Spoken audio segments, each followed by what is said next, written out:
आज हम एक नई वीडियो के साथ, और इस वीडियो में हम जो है बहुत ही इम्पॉर्टेंट जो है बात करने वाले रिगार्डिंग टू सिलेबस। सीबीएसई ने सिलेबस जो है रिलीज कर दिया है टर्म 1 और टर्म 2 के अकॉर्डिंग। आप अपनी स्क्रीन पे देख सकते हैं बच्चा।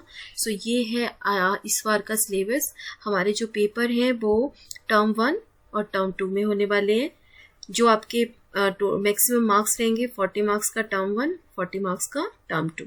क्लियर, यहाँ तक पता चला। और आपको पता ही आपकी बुक्स के नाम है। जो आपकी हिस्ट्री का नाम है India and the contemporary world 1, आपकी contemporary India 1 that is your geography, और आपकी ये पॉलिटिकल साइंस एंड इकोनॉमिक्स। ठीक है, तो इस तरह से है। चलो टर्म 1 का अगर हम सिलेबस देखें बेटा, टर्म 1 का जो सिलेबस है उसमें सबसे पहले चैप्टर नंबर 1, जिन बच्चों ने बुक्स ओपन नहीं करी है बेटा वो बुक्स ओपन कर ले, कंटेंट में जाइए, वहां पे चैप्टर के आगे आप अपना टर्म 1 टर्म 2 लिखिए। ठीक है, दैट्स मेक यू इजियर।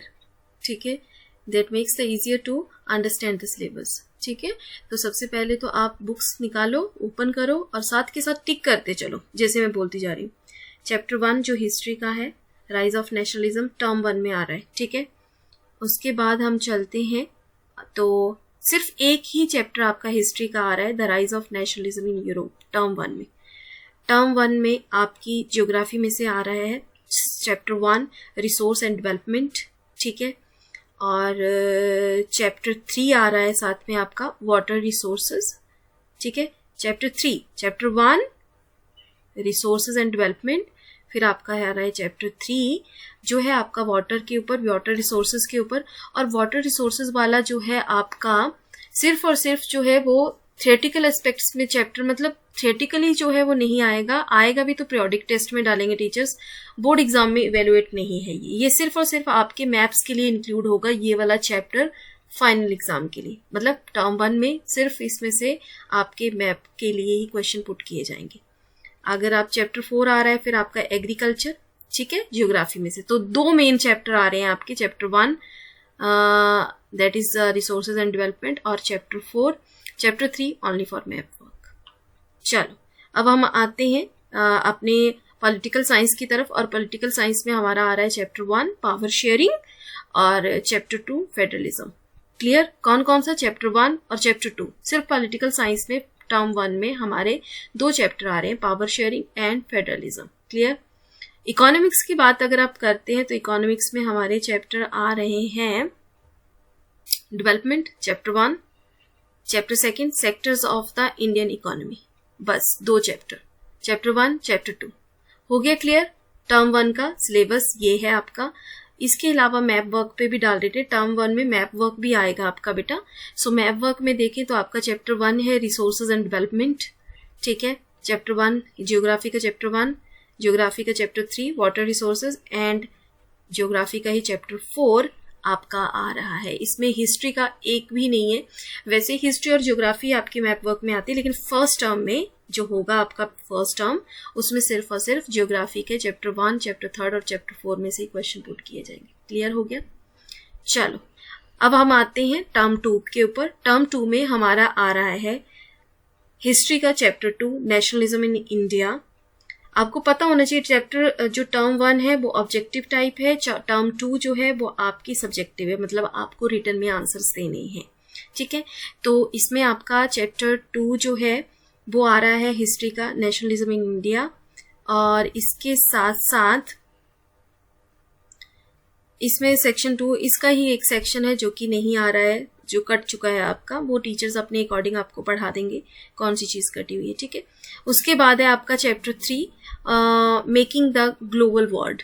ठीक है, that is also the chapter 3 आ रहा है आपका हिस्ट्री में, और चैप्टर 4 है एज ऑफ इंडस्ट्रियलाइजेशन, चैप्टर 4 भी आ रहा है इसमें। तो ये हो गया आपका, क्या हो गया बेटा, हिस्ट्री के 3 चैप्टर आपके आ रहे हैं टर्म 2 में। क्लियर, टर्म 1 में सिर्फ एक ही चैप्टर आ रहा है चैप्टर 1। टर्म 2 में आपके 3 चैप्टर हैं, nationalism in India, the making of a global world, and the 4th chapter the age of industrialization. ठीक है, अगर हम टर्म 2 की ज्योग्राफी की बात करें तो ज्योग्राफी में chapter 5 minerals and energy resources, साथ में आपका आ रहा है मैन्युफैक्चरिंग इंडस्ट्री चैप्टर 6, और chapter 7 life lines of national economy. तो कितने चैप्टर हो गए आपके हो गए हैं पॉलिटिकल साइंस के ज्योग्राफी के 3 chapter, chapter 5, chapter 6 and chapter 7। ठीक है, अगर हम पॉलिटिकल साइंस की बात करेंगे बेटा, तो पॉलिटिकल साइंस में हमारा आ रहा है चैप्टर 6 पॉलिटिकल पार्टीज, और इसके साथ साथ आपका आ रहा है चैप्टर 7 आउटकम्स ऑफ डेमोक्रेसी। सिर्फ 2 ही चैप्टर आपके पॉलिटिकल साइंस के आएंगे टर्म 2 में, political parties and outcomes of democracy. ठीक है, अब चैप्टर 4 की इकोनॉमिक्स की बात करें हम, तो इकोनॉमिक्स में आपका आ रहा है chapter 3 money and credit, and chapter 4 globalization and the Indian economy. ठीक है, सो 2 चैप्टर आपकी इकोनॉमी से और 2 चैप्टर आपके पॉलिटिकल साइंस में से। ठीक है, और इकोनॉमिक्स के chapter money and credit and globalization and the Indian economy. So ये हो गया आपका टर्म 2 का सिलेबस। ठीक है, टर्म 2 में जो है जो मैप वर्क है वो कैसे आएगा आपका। मैप वर्क में nationalism in India, map work अगर चैप्टर हो चुका होगा तो आपके टीचर ने करवाए होंगे, वो आ सकते हैं फिलअप करने के लिए, जिसमें ये कोलकाता, नागपुर, मद्रास का जो सेशंस हुए थे कांग्रेस के इंपॉर्टेंट सेंटर्स जो भी हैं आपके, वो साथ में ज्योग्राफी के चैप्टर 5 में से मिनरल एंड एनर्जी रिसोर्सेस, इसके अलावा चैप्टर 6 आ रहा है, एंड बस चैप्टर 6, चैप्टर 5 और एक आ रहा है आपका हिस्ट्री का चैप्टर 2 जो आएगा आपकी टर्म 2 में मैप वर्क में। क्लियर बेटा। सो इस तरह से आपके आ जाते इसमें एक चैप्टर और है आपका chapter 7 lifeline of the national economy, that is very important, I forget it. So ये हो गए आपके 3 चैप्टर है, minerals chapter 5, chapter 6 and chapter 7 जो आपके मैप वर्क में आएंगे ज्योग्राफी में। क्लियर। इसके अलावा जो है आपका जो है ये तो टर्म 1 टर्म 2 40 मार्क्स के, मतलब टोटल हमारे हो गए 80 मार्क्स के। बाकी इंटरनल असेसमेंट जो आपके स्कूल्स में होती हैं, आपके यूटीज हो गए, आपकी जो है वो पोर्टफोलियो हो गया, आपका जो है प्रोजेक्ट्स वर्क हो गए, जो भी एक्टिविटीज टीचर करवाते हैं, दैट इज टोटल 20 मार्क्स जो कि टीचर्स आपको देंगे स्कूल में, और वो उसके अकॉर्डिंग आपको प्रोजेक्ट वर्क भी देंगे। Project work is also given here, जो टीचर्स आपको क्लास में डिस्कस करेंगे। सो आई होप आपको सब कुछ समझ में आ चुका है बेटा। सो ये था हमारा टर्म 1 और टर्म 2 का सिलेबस।